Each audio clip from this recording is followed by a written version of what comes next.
Ouais. Alan, dans un instant, 40 ans de Vitry. Alban, pardon. Alban, Oui, bonsoir. Bonsoir. Oh, la brochette. Salut Max. Bonjour, Alban. C'est Max. Ah non, c'est Albin. Albin. Albin, l'homme à la rose de Vitry-sur-Seine. Très bien, Albin. C'était moi en 82 qui avait été offert la rose au Parc des Princes à monsieur François Mitterrand lors de la finale de la Coupe de France de football. Eh ben, ça promet. Ah, ça me dit quelque chose. Oui, j'ai été interné 6 ans dans un asile. Ah bah non, commencez pas à délirer, à raconter n'importe quoi. Albin, dans un instant, très La rose, l'important c'est la rose. D'accord. Oh, lui, il plaisante, bien sûr, on le retrouve dans un instant. Oh là là, bon allez, tu leur souhaites une bonne nuit, hors antenne, tu gères tout ça. Alban, 40 ans de Vitry, l'homme qui a donné la rose à François Mitterrand en 1982, n'est-ce pas, Alban? Oui, au Parc des Princes. Au Parc des Princes. Oui. Alban, je voudrais vous chanter l'important c'est la rose. L'importance c'est la rose. Alors, l'importance, c'est la rose de Gilbert Bécaud. Oui, de Gilbert Bécaud. L'importance, c'est la rose, l'importance, c'est la rose, l'importance, c'est la rose, l'importance. Toi qui as vu la rose, la la la la la la la. Il a dû se prendre 2-3 épines dans le cul, lui. Hein?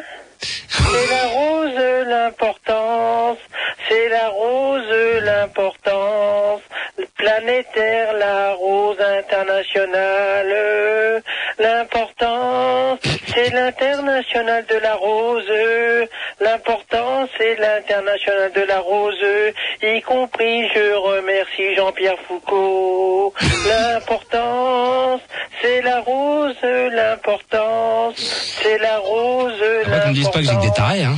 C'est la rose, l'importance, en direct sur Fun Radio. Je chante la rose,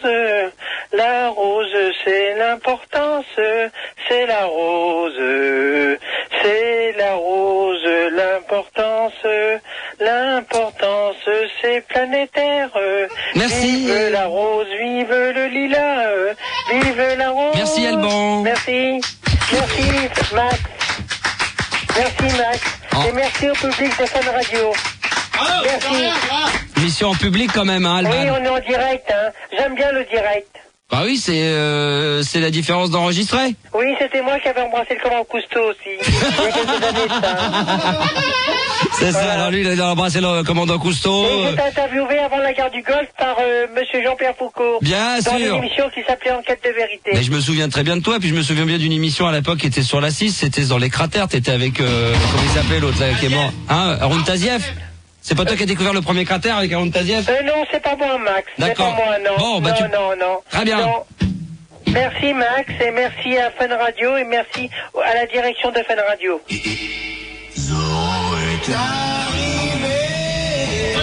Alban? Oui? Sans se presser, oui. Vive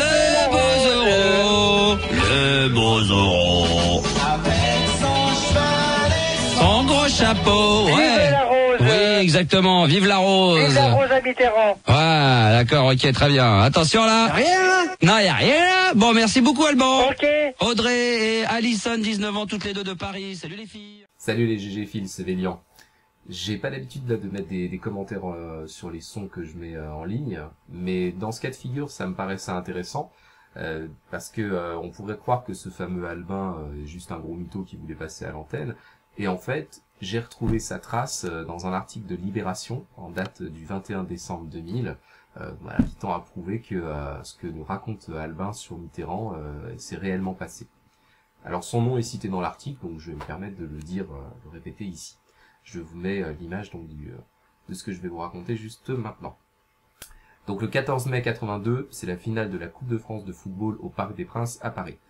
Albin Balestra franchit le service d'ordre du terrain de foot, il veut offrir une rose au président de la République. Le lendemain, il est transféré à l'infirmerie psychiatrique de la préfecture de police de Paris. 3 jours plus tard, il est interné d'office à l'hôpital de Villejuif et il y restera 5 ans. À 2 reprises, en 83 et en 86, son père demande l'abrogation de l'arrêté de placement, en vain. L'ami des roses et du président devra attendre le 26 mai 87 pour que le président du tribunal de grande instance de Créteil le rende à la liberté. 1 an plus tard, Albin Balestra entame un long combat judiciaire. Il veut obtenir l'annulation de l'arrêté de placement pour excès de pouvoir. Il réclame le remboursement du forfait hospitalier qu'il a dû payer durant son séjour forcé à Villejuif, et il entend enfin être indemnisé par le ministère de l'Intérieur et l'hôpital pour le préjudice causé par son internement. 8 ans de procédure en tout genre pour un résultat nul ou presque. Saisie de l'affaire, la Cour européenne des droits de l'homme de Strasbourg a condamné la France le 12 décembre 2000 pour violation des droits de l'homme. Pas sur le fond, c'est-à-dire le bien fondé de l'internement psychiatrique, c'était pas l'objet de la plainte. En revanche, elle lui reproche de ne pas avoir respecté l'article 6 de la Convention européenne, stipulant entre autres que toute personne a droit à ce que sa cause soit entendue équitablement, publiquement et dans un délai raisonnable.